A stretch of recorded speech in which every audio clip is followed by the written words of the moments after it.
Welcome here to TalkFCB and welcome today to full analysis of Barca's Champions League group of death. Because yes, after being named in a group alongside Bayern, once again, Inter Milan and Viktoria Plzen, it is being said that Barca have found themselves in the toughest group they could have imagined. But what can we expect? What is this group going to throw up from the three opponents that we'll have to face? What certainly do we have to bear in mind? And what can they expect for us? What are our ambitions here? Can we make it through to the Champions League knockout stages? Can we even top this group? We are going to be talking about it all. We are going to be analysing every detail here today. I hope you're going to enjoy it. So sit back and relax. And let's do this. Because if we first of all kick off by talking about Viktoria Plzen, and this right here, guys, you've got to say it's a team who've really earned their place. Already they've had to go through 3 qualifying rounds just to make it to the group stage. They actually beat Sheriff along the way. Remember, the team that beat Real Madrid in the Champions League last season. And for sure, they have certainly earned their place in the group stage. They are the champions of Czech Republic. They beat Slavia Prague to the title in the league last season, but of course they do arrive in this group, expectedly as the big underdogs. You fully expect Bayern, Barcelona, Inter Milan to be finishing above Plzen. That's no disrespect to them at all, but that doesn't mean they won't have a significant part to play. That doesn't mean here that any given game that you play against Plzen, whether it's Barca against Plzen, Bayern or Inter, this is the kind of game where you can slip up, where you can let your guard down, where you can get complacent, because it's a difficult trip out there to Czech Republic. The conditions might not be ideal. They're going to sit deep and be a tough team to break down, and you know that any points you drop against them, they're going to come back to hurt you. They could be the points that see you miss out on the knockout stages. Then, of course, we do have to talk about Inter Milan. They are a very historic team, of course, in this competition. They're a name that still attracts a huge appeal across world football. And I think it is a pretty historic group, this one. Certainly a lot of pedigree and character in the teams. And, of course, Inter narrowly missed out on securing back-to-back Serie A titles. They came so close last season, missing out to AC Milan, of all people. That will have hurt them on the very final day of the season, but it was still a very productive campaign for them. They won 2 domestic cup titles there under Simone Inzaghi, who replaced, of course, Antonio Conte at Inter. They won Coppa Italia last season and indeed the Italian Super Cup, both of those triumphs coming in finals against Juventus. And although Inter, to be fair, haven't really had tremendous success recently in European competitions, they did make it through the group stage last season. They finished second in the group there to Real Madrid. They did lose home and away against Real, but they did meet then Liverpool in the round of 16 stage. They lost 2-0 in the first leg at the San Siro. That gave them a mountain to climb, and they did really try at Anfield. They took a 1-0 lead. They looked like they were going to put the pressure on, but Alexis Sanchez's red card there put to bed any chance of a comeback, and they were knocked out in the round of 16 stage. Now this summer, Inter have enjoyed, I would say, a good transfer window. They've made there the signing of Joaquin Correa permanent, 25 million euro deal. He had a very successful loan spell with them last season. Of course, the headline signing for them, it's the return of Romelu Lukaku, who's back on a loan deal, incredibly, just 1 year on from joining Chelsea for 115 million. I mean, that deal there from Chelsea, that is straight out of the Bartomeu School of Business handbook. Absolutely extraordinary stuff. They've got Onana in on a free, of course, former Barcelona academy player. And in terms of departures, I wouldn't say that Inter have lost anything too significant. Probably the one you'd look at is Ivan Perisic. He was really good for them last season. Always a player that you can count on. Huge part in their Coppa Italia win. And I think what they've really tried to do is just trim that wage bill. Alexis Sanchez, Arturo Vidal, big earners there removed and leaving on free transfers. And I think Inter are strong. I think they're a very good team, especially when they've got their best 11 out there. In terms of squad depth, maybe not as strong as some other teams, but you look at that partnership there, again, of Lukaku shadow of Lautaro Martinez. He is so good and improving with every season. And I think it's also going to be really interesting to see whether Xavi matches up Inter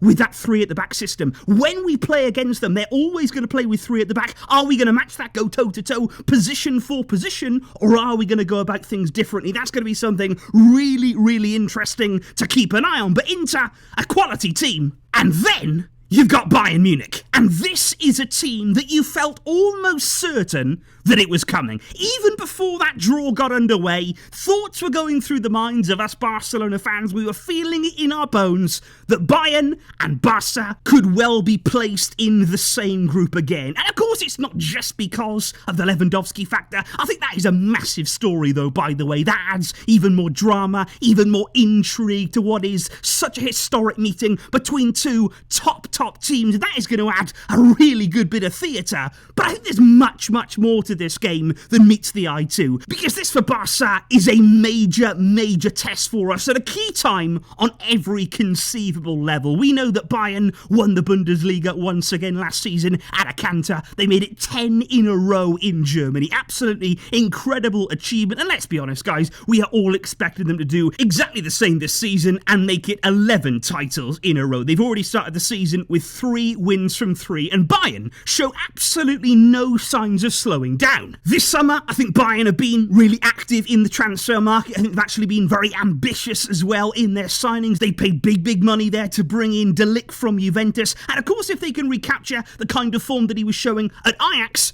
they've got a top centre-back there, no question. At Juventus, I think there was certainly question marks, and he's not the player that maybe he was in past years, but if they can get back to that very best level of De Ligt, they've got a great player there. Sadio Mane's come in from Liverpool, wonderful signing again, a player coming in at his absolute peak, it feels like, and also very motivated too to show exactly what he can do. Gravenberch is a brilliant signing there from Ajax, and also one, of course, for the future. And Mazraoui, a player that Barca themselves were interested in, another really good acquisition that strengthens Bayern in that right back area. But of course, what you would also have to say when it comes to Bayern is they have lost a monumental name. They have lost a key part of their team. As we know, Robert Lewandowski has departed there, and Bayern have not replaced him directly in their team. And the reason they haven't done that is because they can't do that. You cannot directly replace Robert Lewandowski. And that's why Bayern,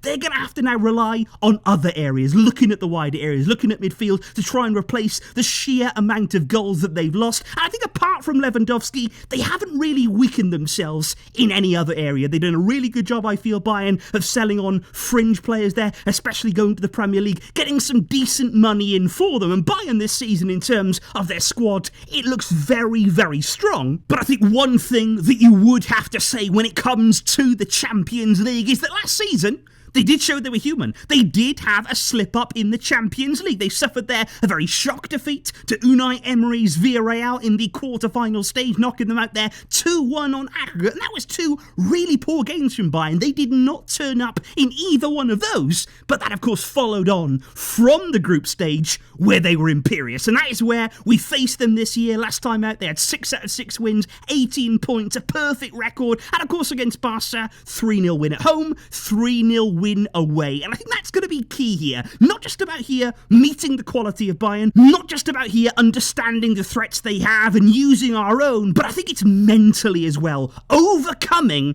that mental block against them. Because in recent seasons, mentally, they've hit us hard and they've landed some serious blows on Barca, and we have to find a way to reverse that trend, and this time to stand up to that threat and understand what we need to do to inflict our revenge. And that is why I do feel as though when you are looking at Barca, looking at our chances, looking at the way that we feel about this group, many people will come to us and say, well, you found yourself in such a difficult group. You've been so unlucky here to get this kind of group. And of course, we could sit around feeling sorry for ourselves. You know, you look at Real Madrid's group, of course it would be easier for us if we were placed in a group like that, but we're not. And I think what we have to say here, guys, is why did we sign all of these players? Why did we build a team that wants to be competitive? Why did we do all of this summer if we didn't want to embrace this challenge? You don't bring in the kind of quality that we have and then shy away from this. We want to compete. We want to be involved in these kind of games, these kind of occasions,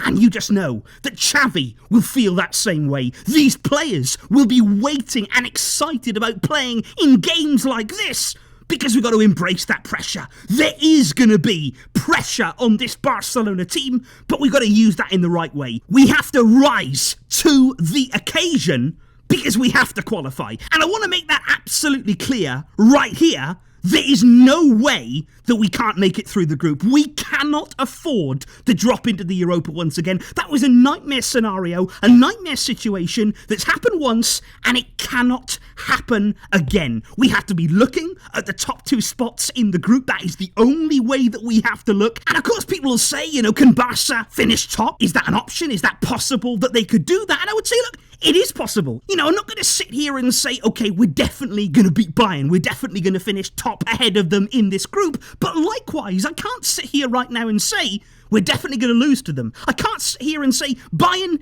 definitely will be above us, because we have the players to cause problems. If we play at our best, we can hurt Bayern. If we play and sustain a level that yet we haven't seen from this team, but it could come, it is possible that we can do them damage. And it's the kind of game that should be decided against Bayern on moments. It should be there for either team, and I hope we make it that close. We cannot afford to be making it as comfortable as we have done against Bayern in recent seasons, but we've got to beat Inter. We have to beat Plzen. Those are the 2 clubs that I'm looking at right now and saying, okay, the pressure is on to finish ahead of those 2. That is what we have to expect and demand from the squad that we have, and we've got to go out there and do it. We have made huge improvements on last season, not only on the pitch, but off it as well. Things are much more settled, things are much more organised and prepared, and that means we follow it up now. We build on the foundations that Xavi laid out last season, and we come and show what we can do.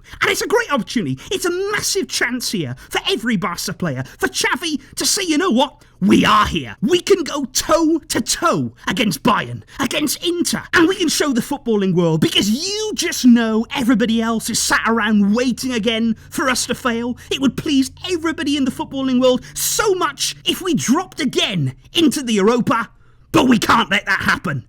Do not let that happen. And in my heart, I believe that we won't let that happen. This is a group that can test us, but a group that we can get through. And if in doubt, guys, please do remember the words of Luis Enrique when asked about an unlucky draw. He said, unlucky. The rival is the one without any luck, because they are going to play against Barca. So that there, guys, is full reaction to the so-called group of death in the Champions League for Barca this season. Please do let me know what you think, in terms of Bayern, Inter, Plzen. What do you make of Barca's chances? Where do you realistically see us finishing in the group stage? And will we be there in the knockouts come the new year? Please do let me know all of those thoughts in the comments down below. There'll be a lot more to come, of course, as we are back in Champions League action. I really hope that you have enjoyed today's video, and I really thank you indeed for tuning in. I will be seeing you soon, of course. Thank you to each and every one of you. But until next time, as always, Visca El Barça.